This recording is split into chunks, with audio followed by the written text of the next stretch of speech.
Hello and welcome to my show. जैसा कि आप जानते हैं, इस वक्त ईरान और अमेरिका रूस की लड़ाई जो है वो एक इंतहाई ख़तरनाक मतलब है कि दौर में घुस रही है। चौथा हफ्ता शुरू हो गया, यानी कि तकरीबन अब 1 महीना हो जाएगा इस जंग को, जिसके बारे में डोनाल्ड ट्रंप ने कहा था कि ये बहुत जल्दी हो जाएगा काम और हम वहाँ जो है वो रेजीम चेंज करेंगे। तो ना रेजीम चेंज हुई, ना अमेरिका की स्ट्राइक्स और इज़राइल की स्ट्राइक्स के बाद उस तरह से लोग सिटिंग जो गवर्नमेंट है ईरान की उसके खिलाफ उस तरह से निकले जैसे पहले निकले थे। कुछ महीने से हम देख रहे थे कि ईरान में बहुत प्रोटेस्ट हो रहे थे इस रिजीम के खिलाफ, लेकिन आज वो प्रोटेस्ट जो है वो सॉलिडेरिटी प्रोटेस्ट में बदल चुके हैं अमेरिका और इजराइल के खिलाफ।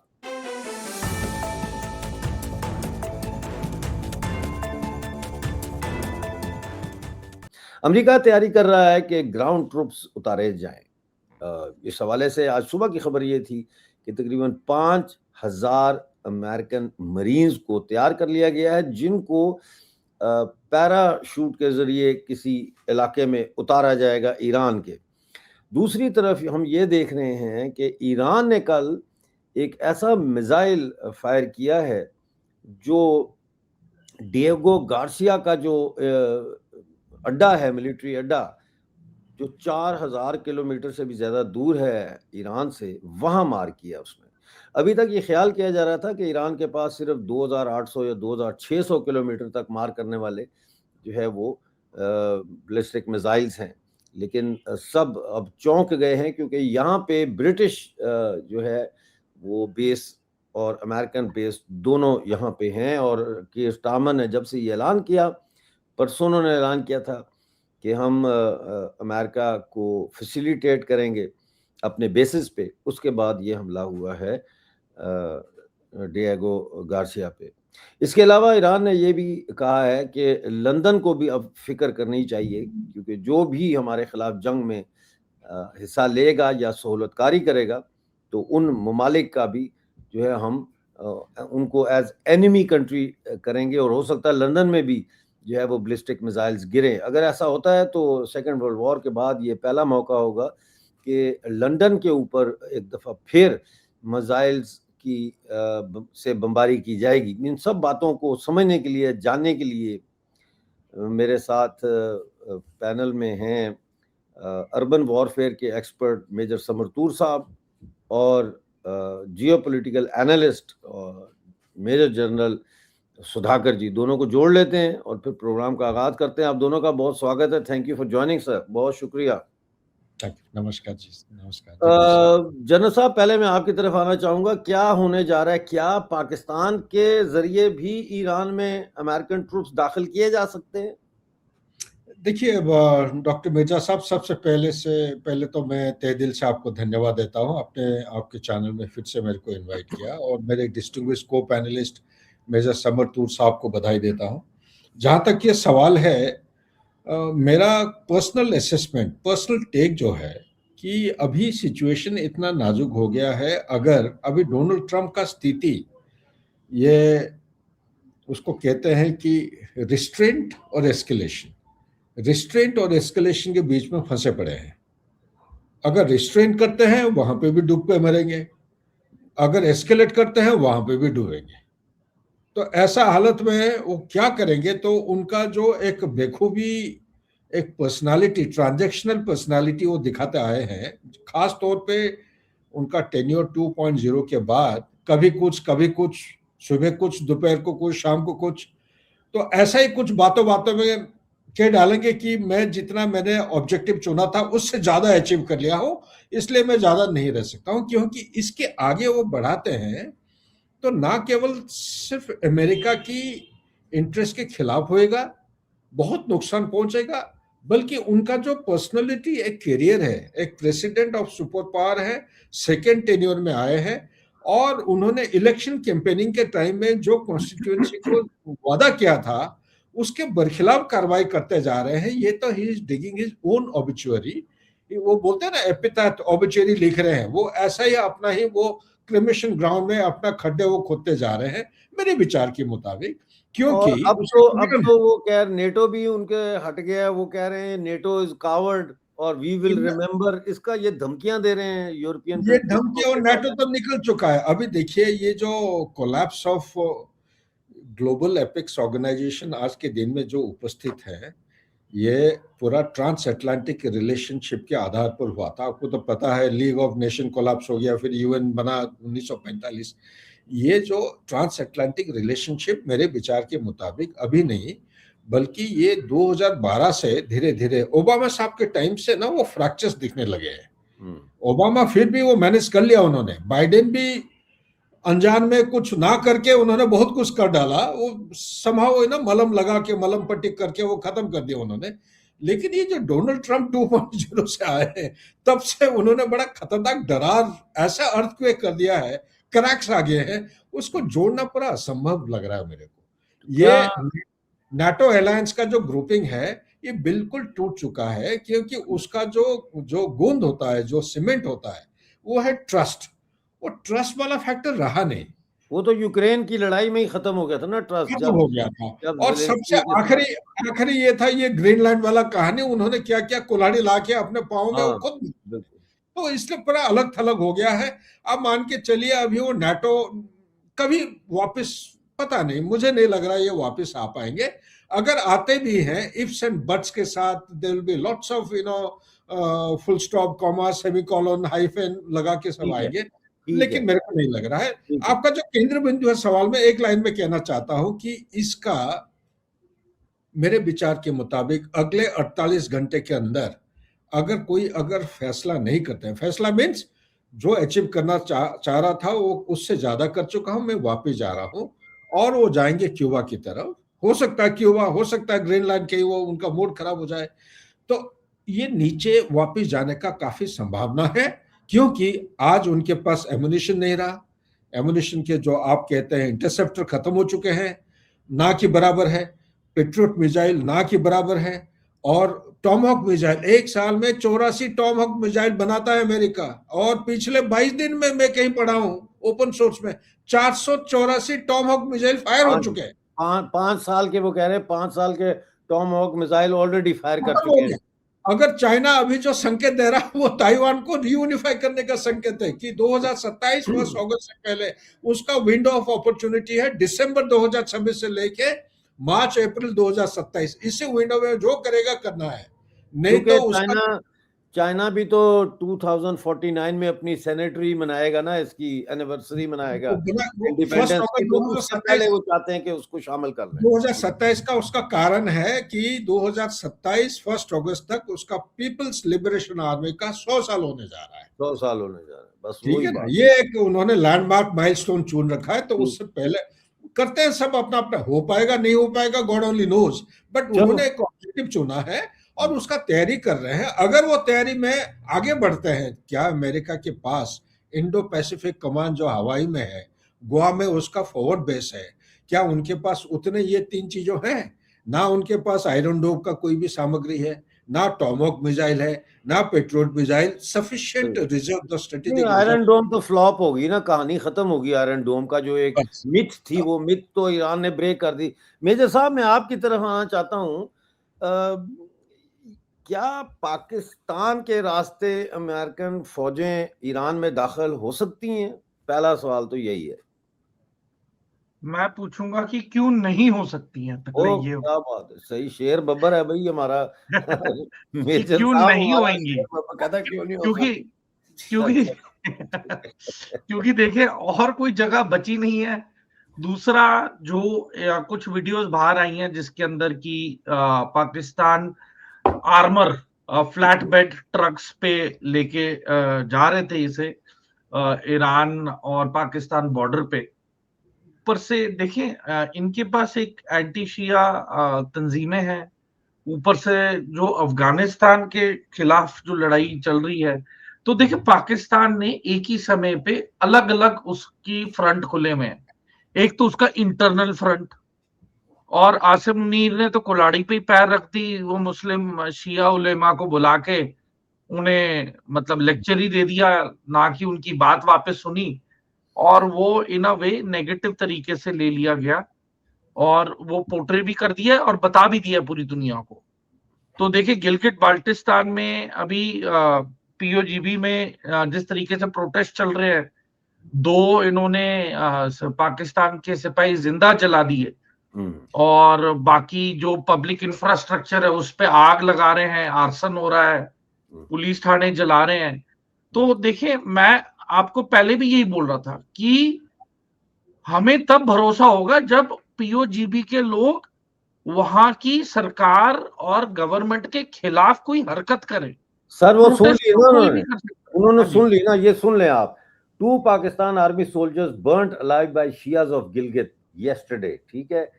House of Pakistani brigade commander burnt, SP office burned down, army public school burned down, technology park burned down in Skardu, United Nations office burned down.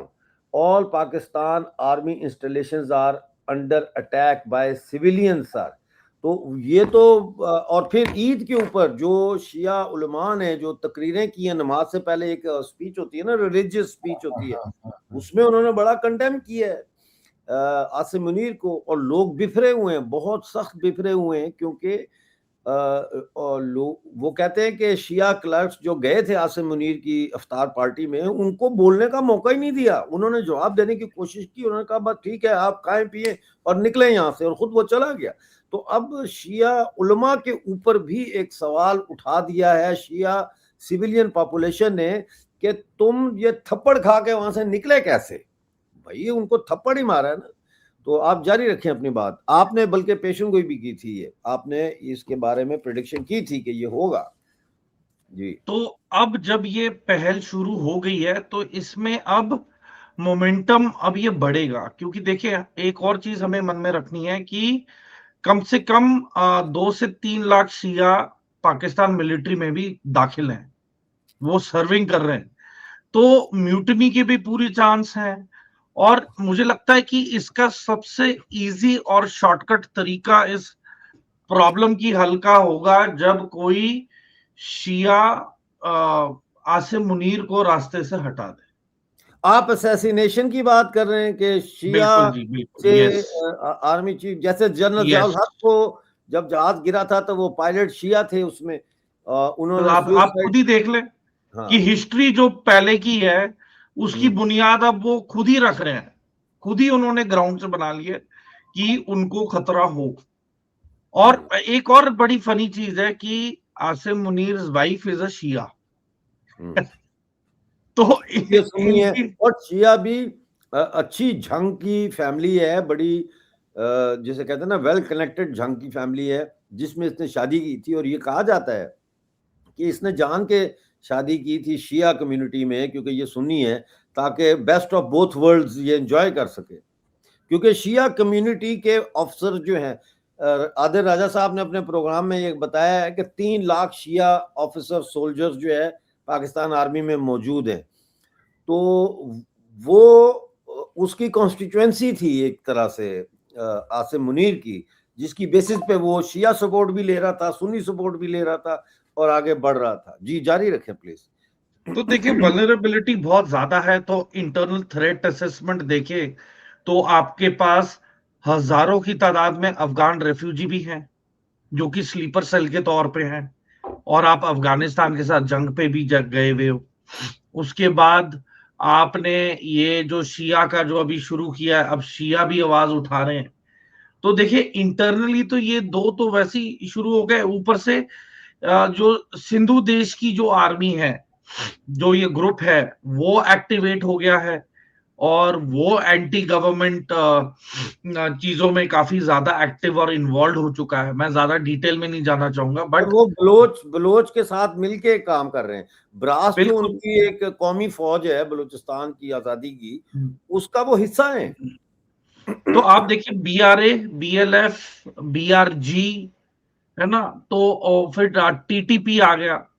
फिर एक फैक्शन तैयार हुई है जिसने कि TTP का हाथ पकड़ लिया कि वो उनका साथ देंगे। पाकिस्तान में ही है वो भी फैक्शन। तो देखिए ये नई नई तंजीमें आ रही हैं।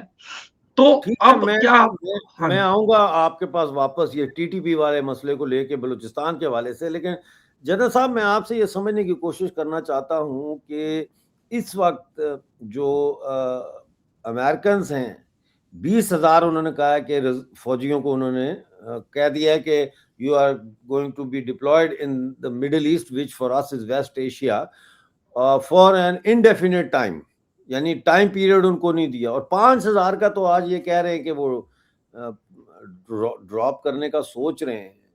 तो क्या ग्राउंड इन्वेजन झेल सकेगा अमेरिका? क्योंकि बॉडी बैग्स तो फिर शुरू हो जाएंगे डे 1 से ही।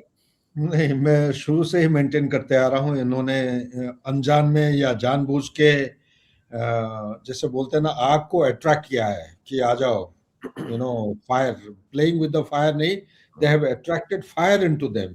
ये सेकंड वियतनाम का एक कहानी स्टार्ट हो रहा है, क्योंकि जितना मुझे समझ है, मेजर साहब ग्राउंड में गए हैं, देखे होंगे, मे भी कहीं कहीं हेलीकॉप्टर से देखा हो, तो मेरा इतना एनालिसिस शायद बराबर नहीं हो पाएगा। लेकिन मैं जितना समझा हूँ ईरान को, ईरान में मैं खुद गया हूँ, उनका स्ट्रक्चर, आर्किटेक्चर और ये जो थियोक्रेटिक सोसाइटी का जो रीति रिवाज है, उसको भी समझने की कोशिश किया हूँ। जब मैं DDGMO स्पेशल ऑप्स था, पैरा कमांडोज और स्पेशल ऑप्स को मैं कंट्रोल करता था उस समय, तो मेरा सोच विचार में चंद एक पहलुओं को मैं हाईलाइट करना चाहता हूँ। नंबर 1, प्लीज, पाकिस्तान और ईरान के बॉर्डर के बीच में जो बॉर्डर है वो है 909 किलोमीटर। बिल्कुल समर साहब बिल्कुल सही कह रहे हैं, क्यों नहीं आ सकते, बिल्कुल आ सकते हैं, लेकिन वहां से उनका टेरेन एक रेतीली इलाका, डेजर्ट टेरेन स्टार्ट हो जाता है, semi mountainous, knoll single mountain, जिसको फौजी भाषा में कौन सा इलाका आप बता रहे हैं? ये पाकिस्तान और ईरान के बीच में जो बॉर्डर है। अच्छा। बाकी आप मोटे तौर पे पश्चिम की तरह, नॉर्थ वेस्ट, नॉर्थ ईस्ट पर बिल्कुल घूम के आ जाता है। ये जहां तक पाकिस्तान का बॉर्डर स्टार्ट नहीं, ये पहाड़ी इलाका है और जंगल भी है। इसको एक्चुअली उनका ए व्हीकल नहीं, यानी कि आर्मर्ड व्हीकल या BMP उसको पार करके जा नहीं सकते। सिर्फ जाने का तरीका और रास्ता यही है। बी व्हीकल जो है, लाइट व्हीकल, 4 व्हीलर जो गाड़ी होता है ना, तो वो जोंगा हो गया या कोई 1 टन शक्तिमान, हमारे टाइम के जो गाड़ियों की ये बोलते थे, वो बी व्हीकल, टायर्ड व्हीकल लेके जा सकते हैं इधर से पाकिस्तान की तरफ से। मेरे खबर के मुताबिक आप जो कह रहे हैं 5,000 ट्रूप्स, ये ऑलरेडी मौजूद हैं पाकिस्तान बॉर्डर के साथ, लॉन्च पैड में ऑलरेडी बैठे हुए हैं। अमेरिकन ट्रूप्स, हाँ जी, क्वारंटाइन हो रखे हैं लॉन्चिंग के लिए। मैं जरा 1 मिनट, मैं इसको समझना चाहता हूँ। आप ये कह रहे हैं कि 5,000 अमेरिकन ट्रूप्स ऑलरेडी पाकिस्तान पहुंच चुके हैं। इनके अटैक हेप्टर्स ऑलरेडी तैयार हालत में है, क्वारंटाइन हो रखे हैं। जब स्पेशल ऑप्स के लिए जाते हैं तो उससे पहले क्वारंटाइन किया जाता है। इनको पता है, मेजर साहब समझाएंगे। मैं तो 7 बजे निकल जाऊंगा, ठीक है। तो ये लॉन्च होने की प्रस्तुति में है ऑलरेडी, लेकिन लॉन्च क्यों नहीं किए जा रहे हैं? क्योंकि वहां पे ईरानियन के IRGC और बाजिश फोर्स कहते हैं 6 लाख, कोई जगह 9 लाख, एक्चुअली है उनके पास 20 मिलियन। आप और मैं हिसाब करने लगेंगे, लाख और मिलियन में बहुत अंतर होता है। और उनका टैक्टिकल मिलियन तो 2 करोड़ हो गया। 2 करोड़, यही मैं कह रहा हूं। कोई 2 करोड़ फौज है उनकी। बाजिश वो तो 25 मिलियन लिखा हुआ मिलेगा आपको अगर डॉट्स को ज्वाइन करेंगे। मैं तो 5 मिलियन कम करके बता रहा हूं, 20 मिलियन, ठीक है। ये बाजिश फोर्स जो है, ये normal tactics, field craft, battle craft, एक गोली एक दुश्मन जो हिंदुस्तान में हम बात करते हैं, कैमोफ्लाज, कंसीलमेंट, पेट्रोलिंग, एम्बुश, ये इनकी सिखलाई दे चुके हैं, ये ऑलरेडी हासिल कर चुके हैं। और जगह जगह कहां पे क्या, इसलिए वो कह रहे हैं कि हम तो आपके लिए वेट कर रहे हैं, आ जाओ, हम आपको मुंह तोड़ जवाब देंगे, आप यहां से। तो क्या डोनाल्ड ट्रंप ऐसा हालत में बॉडी बैग्स, मान लीजिए उनका एक प्लान आज किसी मेरे दोस्त ने भेजा है वहां से, वो कह रहा है कि स्ट्रेट ऑफ हॉर्मुज को पूरा एकदम ध्वंस कर देंगे, डिस्ट्रॉय कर देंगे।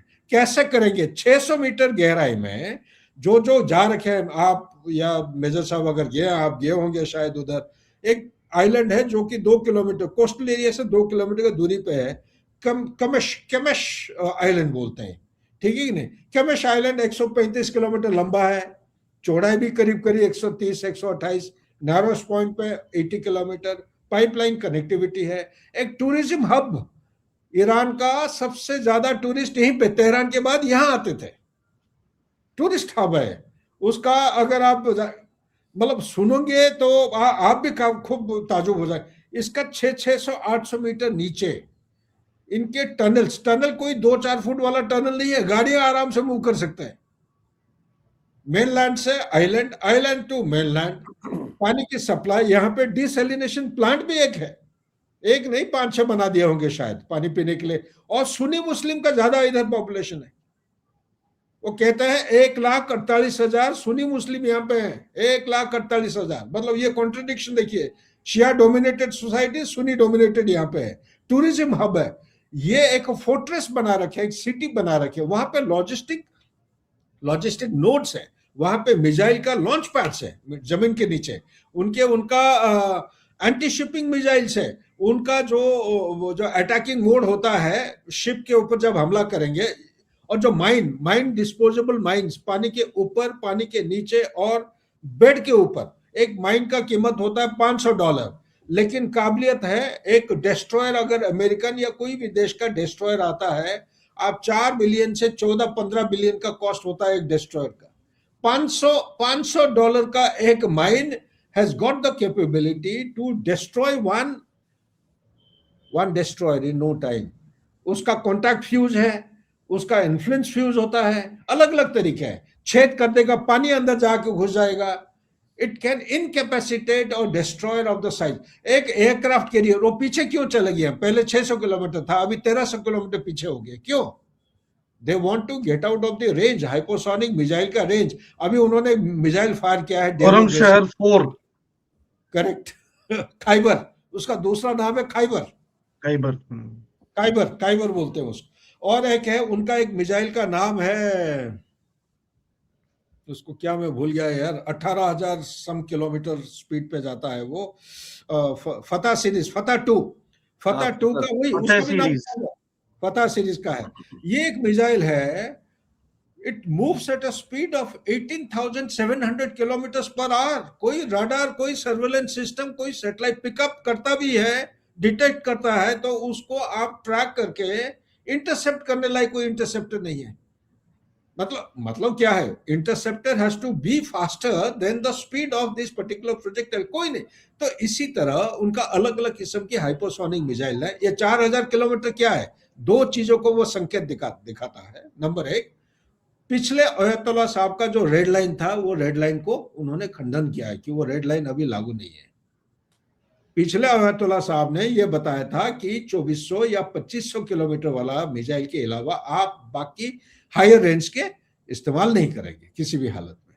तो इसका मतलब ये कह रहे हैं, अभी तक अगर इजराइल के मेडिटेरियन कोस्ट तक अगर उनका कवर हो रहा था रीच, अभी ये यूरोप, मतलब लंदन, फ्रांस के उस किनारा, आप उस तरफ चले जाएंगे, नॉर्वे, स्वीडन, आइसलैंड, मतलब वहां तक कवर हो रहा है, फिनलैंड तक कवर करने लायक है ये 4,000 किलोमीटर। आप देखिए, धागा लेके अगर मापेंगे उसको, ये करके वो line, it will cover that complete line, it will cover Ukraine.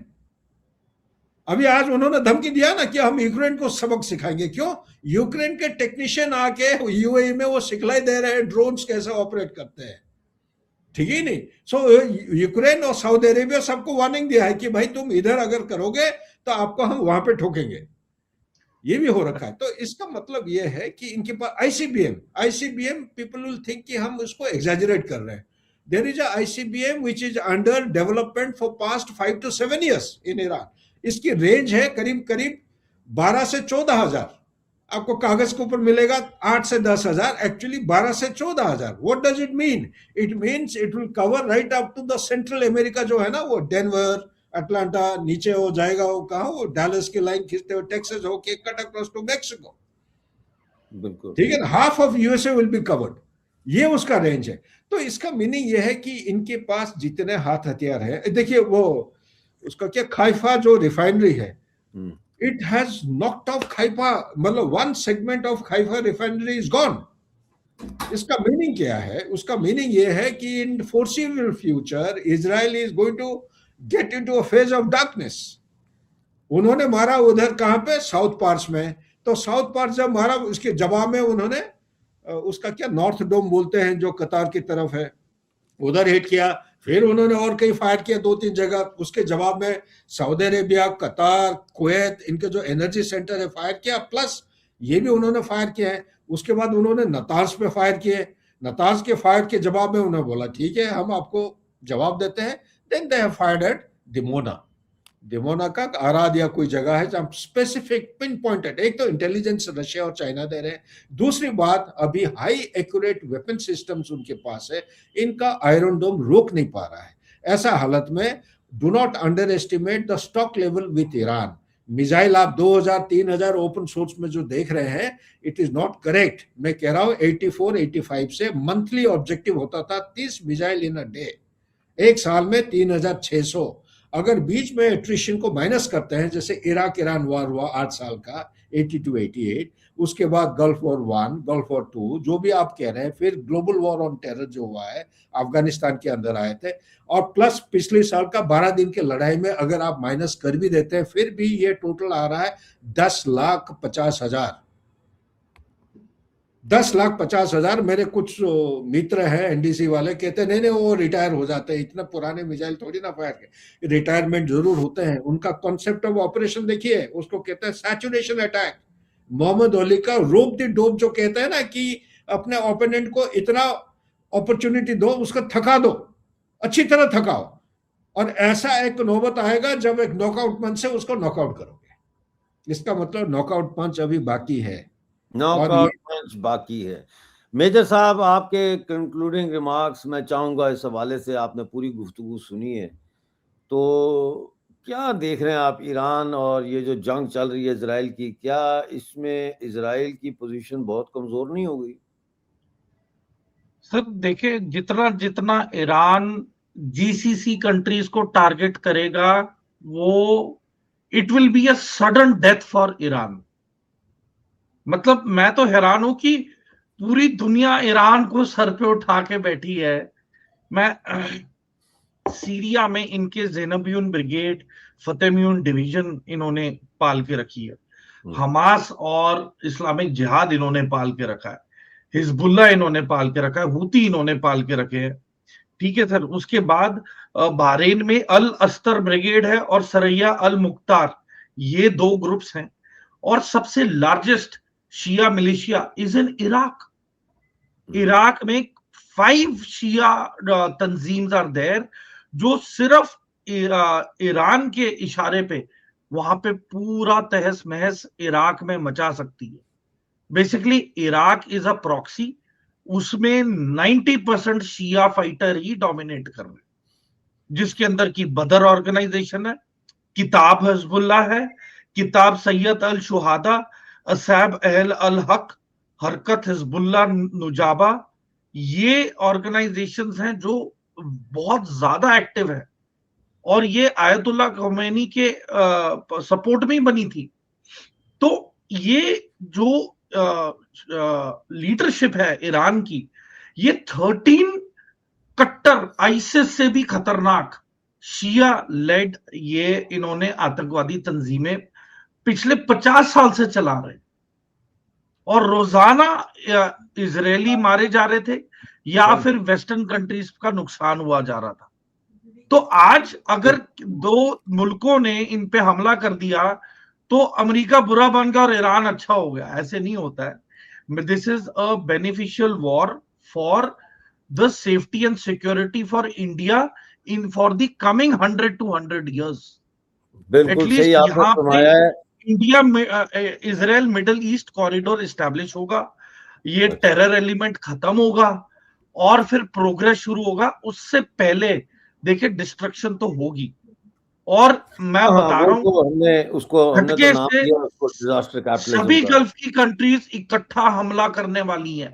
Iran को पता नहीं है अभी ये आपने व्हाट इट बहुत इज बड़ी आस्किंग बात फॉर। की है, ये बहुत बड़ी बात की है कि तमाम गल्फ कंट्रीज मिलकर हमला करने वाली हैं। हमारे टाइम प्रोग्राम का ख़त्म होने जा रहा है, क्योंकि सुधाकर जी जनरल साहब ने भी अभी एक इंटरव्यू और है इनका, ये टाइम बाउंड है, तो इसलिए हम प्रोग्राम को यहाँ ख़त्म करते हैं। आपने सुनी है सारी बातें, और मेरा ख्याल है कि इम्पोर्टेंट कंक्लूजन जो किया है मेजर साहब ने और जनरल साहब ने, उसमें 2 बातें सामने आती है। एक तो ये आती है कि अभी ईरान के पास बहुत कुछ और दिखाने को है। और दूसरा ये कि गल्फ कंट्री जो है शायद वो अब कुछ करने जा रही हैं ईरान के खिलाफ।